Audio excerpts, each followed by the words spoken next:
Assalamualaikum warahmatullahi wabarakatuh. Saya Fitria Nuraini dari kelas 6A ingin menceritakan tentang Raden Dewi Sartika. Raden Dewi Sartika adalah seorang advokat dan tokoh perintis pendidikan untuk kaum wanita. Ia juga merupakan salah satu tokoh perempuan Indonesia paling terkenal.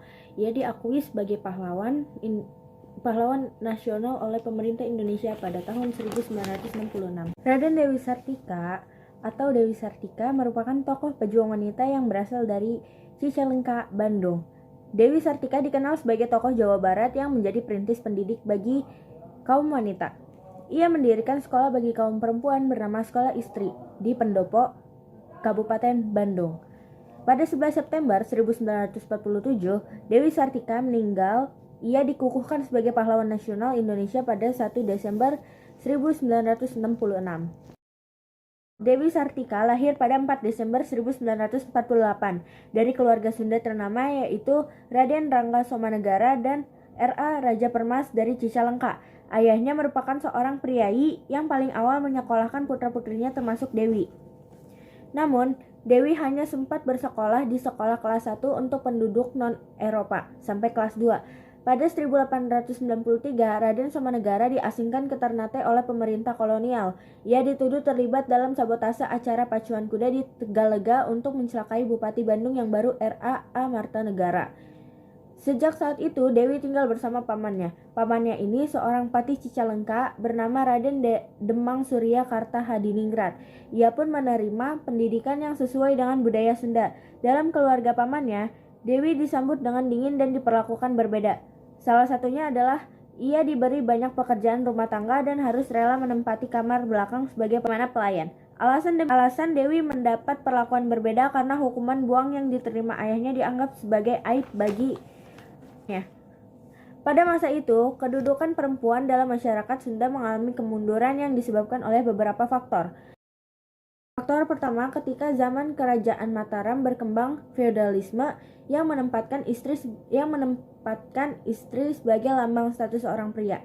Faktor kedua, kedatangan agama Islam. Masyarakat saat itu banyak yang salah memahami konsep perempuan dalam Islam. Perempuan dianggap lebih lemah dari laki-laki. Faktor ketiga adalah perkawinan. Kerap terjadi kawin paksa atau pernikahan anak-anak. Hal ini pun terus berlanjut hingga menimbulkan tradisi yang mengekang kaum perempuan. Berawal dari sinilah tercipta satu tekad kuat dari Dewi Sartika untuk melakukan emansipasi perempuan. Ia berkeinginan untuk mendirikan sekolah perempuan. Emansipasi perempuan di sini diarahkan lebih kepada peningkatan kerjasama dengan memberikan pemahaman dan kesadaran mengenai hak serta kewajiban masing-masing. Menyelenggarakan pendidikan yang layak untuk perempuan menjadi tujuan utama Dewi Sartika. Pendidikan untuk anak perempuan pada masa kolonial sangatlah terbatas untuk bangsawan dan orang Eropa. Pada 1902, Dewi kembali ke Bandung. Ia masih melihat kehidupan kolot di Cicalengka yang dianggap tidak akan memberi kemajuan apa-apa untuk cita-citanya. Dewi pun memberanikan diri bertemu Bupati Bandung, Martanegara. Ia meminta izin untuk mendirikan sekolah bagi gadis remaja. Bupati Martanegara pun merestui. Ia menyarankan agar sekolah tersebut pertama dibuka di Pendopo, Kabupaten Bandung. Pada 16 Januari 1904, sekolah istri pun berdiri. Dewi Sartika meninggal pada 11 September 1947 di Cineam. Atas jasanya dalam memperjuangkan pendidikan, ia dianugerahi gelar Orde van Oranje Nassau pada ulang tahun ke-35. Sekolah Keutamaan Istri, Sekolah Istri. Namanya pun dijadikan sebagai nama jalan di tempat sekolahnya. Pada 1 Desember 1966, Dewi Sartika diakui sebagai pahlawan nasional.